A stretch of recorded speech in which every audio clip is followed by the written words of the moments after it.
Hello and welcome to my channel, or welcome back to my channel. Hope everyone is doing well. Today we're going to be doing something a little different. I am going to be talking about some unsolved disappearances, unsolved murders, and I've got a list of them with a brief description. If I pronounce anything wrong, I do apologize. On the evening of July 16th, 1976, 16-year-old Rona Duncan and some friends attended a house party on East Queens Ave in North Vancouver, BC. There were about 60 teenagers from the school at the party. At about 1 a.m., Rona and her friends walked home from the party and went their separate ways. Rona was last seen at approximately 2:45 a.m. Rona's body was located the following morning in the vicinity of her home. An autopsy later confirmed her death to be homicide.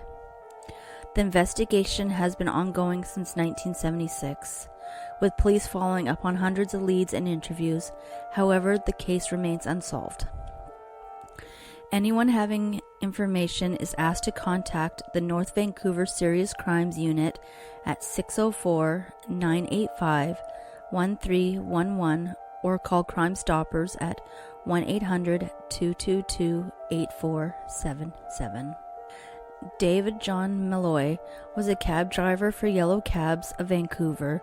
He was 44 years old at the time of his death on March 19, 1996. On Sunday, March 17, 1996, he started his shift at 2 p.m. He was working primarily in the West End of Vancouver on that day. At 9:39 p.m., North Vancouver RCMP received a 911 call advising that a male was injured and laying in the alley in the 700 block of West 20th Street. RCMP members and emergency health services found David lying in the alley, suffering from multiple stab wounds. He was conscious but appeared to be in shock. Witnesses report hearing a vehicle in the alley and a crash just prior to reporting the incident. They reported seeing a yellow cab departing the scene. The witnesses did not get a look at the driver. David told a witness that he was a cab driver for Yellow Cabs. His cab had been stolen and that he had been robbed and stabbed. This information was passed on to the attending police officers, and it was immediately dispatched to all police agencies and cab companies as be on the lookout for. David was able to tell police that he had been stabbed by a black male in his late 20s, that he had picked up the male at Seymour and Robson Street in Vancouver, and that the male had stolen his wallet. David was admitted to Lions Gate Hospital, suffering from 24 stab wounds in the back, neck, head, and left hand. He was in critical condition. The Yellow Cab Company dispatched the information about David's cab being stolen and the fact that he was robbed over their computer dispatch system. At approximately 9:49 p.m., one of their cab drivers saw the cab traveling eastbound in the 100th block of West Hastings Street in downtown Vancouver. The cab driver was heading in the same direction and followed the stolen cab for a few blocks. The cab driver eventually lost the stolen cab in the traffic. He got a good enough look at the suspect, driving the cab to supply the following description: a dark-skinned male with a goatee, wearing glasses and a white ball cap. This witness was later able to provide police with a composite drawing of the suspect. The stolen yellow cab was located at 10:03 p.m. Dunlevy and Cordova Street in Vancouver by another yellow cab employee. A forensic examination of the cab failed to turn up any evidence that would help to identify a suspect. David John Malloy died from his injuries in Lions Gate Hospital on March 19, 1996, 2 days after the incident. This murder remains unsolved. Anyone having any information regarding this unsolved homicide is asked to contact Sergeant Gary Webb at the North Vancouver Serious Crimes Unit at 604-983-7417 or call Crime Stoppers at 1-800-222-8477.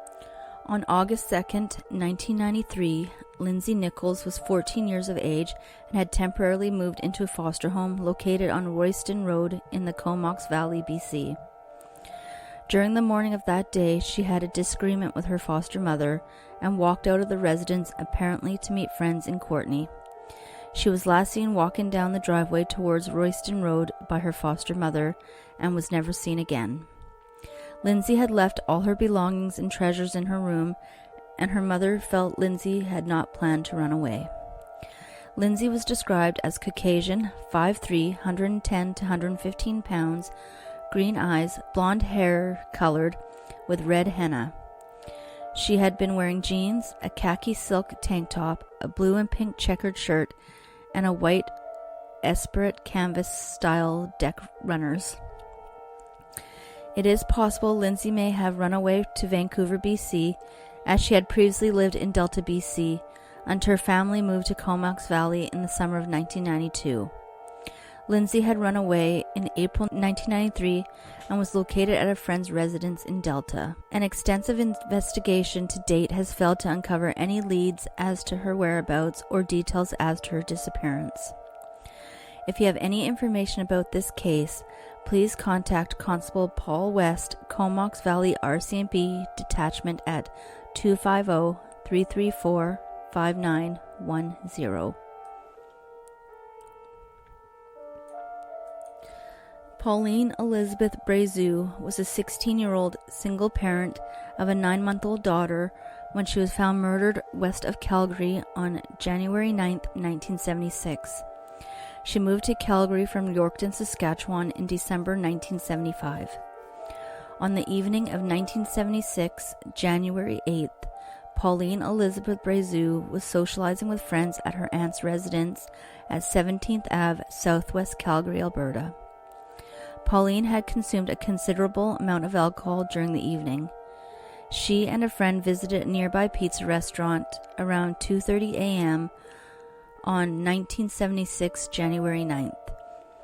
At the restaurant, they ate a pizza, then departed the restaurant to go home.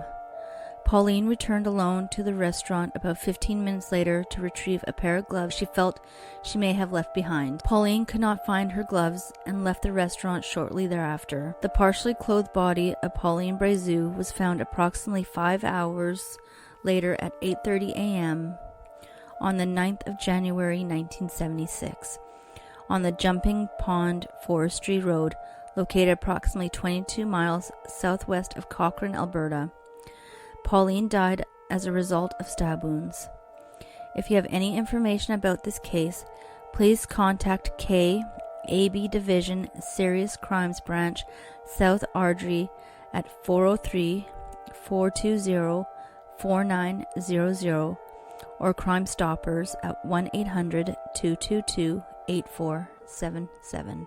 On the 19th of February 1983, at approximately 8:15 p.m., Joanne Marie Peterson went missing from the penny pincher store near the corner of Vetter Road and Watson Road in the Vetter Crossing area of Chilliwack, British Columbia, Canada. At the time of her disappearance, Joanne Marie Peterson was 10 years old, 4'6" tall, and weighed 85 pounds. She had shoulder-length light brown hair and brown eyes. She was last seen using the payphone outside the penny pincher store on the southeast corner of the building, facing Vetter Road.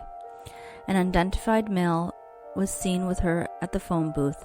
He was described as being a Caucasian male, approximately 20 to 30 years old, 5'6" to 5'7" in height, slim to medium build, light to dark hair that was below the ears, clean-shaven, and wearing a dark jacket.